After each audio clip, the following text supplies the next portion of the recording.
Hey there.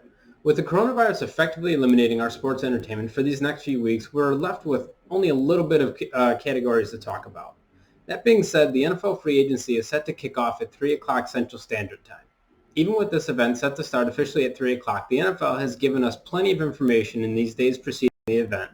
I wanted to begin discussing some of the more notable moves that we've learned about thus far. This isn't the first move that happened in this free agency market, but it's definitely the most scrutinized so far. The Houston Texans and the Arizona Cardinals made a trade that is sending DeAndre Hopkins to Arizona for David Johnson. Let me say that again. The Texans traded away DeAndre Hopkins for David Johnson.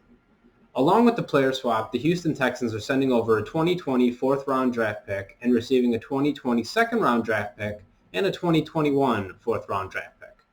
This is a head-scratching move for more than a few reasons. DeAndre Hopkins is arguably one of the best receivers in the game right now at age 27.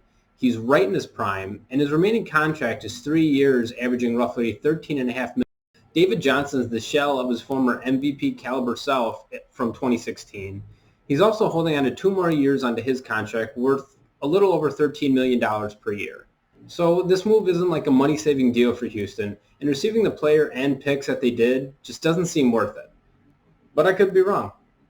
The next trade that took place was the San Francisco 49ers trading away their defensive tackle DeForest Buckner to the Indianapolis Colts for their first-round draft pick this year. Buckner had a standout year back in 2018 by recording 12 sacks and getting awarded a huge contract in return. 2019 wasn't as solid of a year for him, but he still recorded 7.5 sacks for his team. The Colts, instead of utilizing that pick to possibly draft a young defensive lineman, they went the route of a young, established lineman that could help their troubled defense. The Chicago Bears signed a recently released Jimmy Graham to a 2-year contract worth $16 million. It's a bit of a head-scratching move as Graham is not getting any younger, and he had a less than stellar 2-year stay in Green Bay. But maybe the Bears are thinking they can squeeze some magic out of him for these 2 years. If not, maybe they think he can bring over some trade secrets from their rivals. Next, in Matt Patricia's attempt of bringing over nearly every former New England Patriot to his Detroit Lions team, he has made another addition in adding Jamie Collins to his defensive core.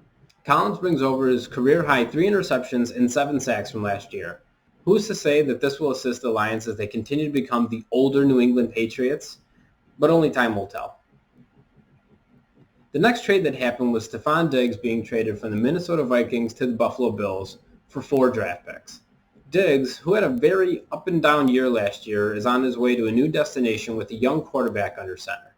He is still a great receiver, so long as he has someone to throw him the ball. The issue here is Josh Allen. The Bills quarterback doesn't throw the ball that often, which then leads to too many mouths to feed on limited attempts. But maybe with the acquisition of Diggs, they'll be throwing a bit more. The Vikings received 4 draft picks, with one of them being a first-round pick, but the rest of those details have not been made public yet. Here is some big news out of Texas that isn't depressing. The Cowboys signed Amari Cooper to a 5-year deal worth $100 million, scaling up their top receiver for many years to build their 3-headed monster of Dak, Elliott, and Cooper. Maybe they can even build a championship team in that time, but we shall see. The next signing that has taken place solidifies the New Orleans quarterback situation for at least the next 2 years, with Drew Brees signing a contract worth $50 million. After an early exit from the 2019 playoffs, Brees didn't want that to be the way that he went out, so he's giving it 2 more years to try to win 1 more Super Bowl. Honestly, I can see that happening, and him walking off into a Super Bowl winning sunset. The Bears are back on this list as they signed edge rusher Robert Quinn to a 5-year contract. Quinn brings with him solid sack numbers as well as a big body for offensive linemen to deal with alongside Khalil Mack and Akeem Hicks. They aren't doing much to improve their offense, but their defense will be about as good as usual. With this move, the Bears also released former first-round pick Leonard Floyd. Lastly, I wanted to touch on some of the quarterbacks that will be heading to new places. Teddy Bridgewater, who played well in Drew Brees' absence last year, will be awarded a 3-year contract with the Panthers. With this move, they have also announced that Cam Newton is free to explore trade options. Philip Rivers is signing a 1-year contract with the Indianapolis Colts, and Tom Brady, the man who spent 2 decades, brought home 6 Super Bowl championships, and numerous playoff appearances for the New England Patriots, is moving on. Rumor has it that he's heading to Tampa of all places. I, for one, do not have a clue as to why he's heading there. Maybe he likes the offensive power of Mike Evans and Chris Godwin.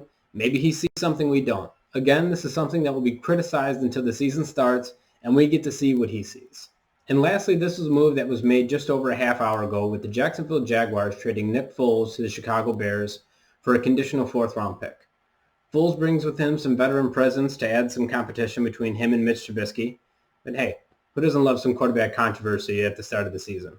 Well, those are the NFL pre-free agent moves that I believe are worth noting. I hope you all enjoyed the news that is set to become official today and the days following, seeing as how we don't have much to really cheer for at the moment. Until next time, I'm Kevin Householder.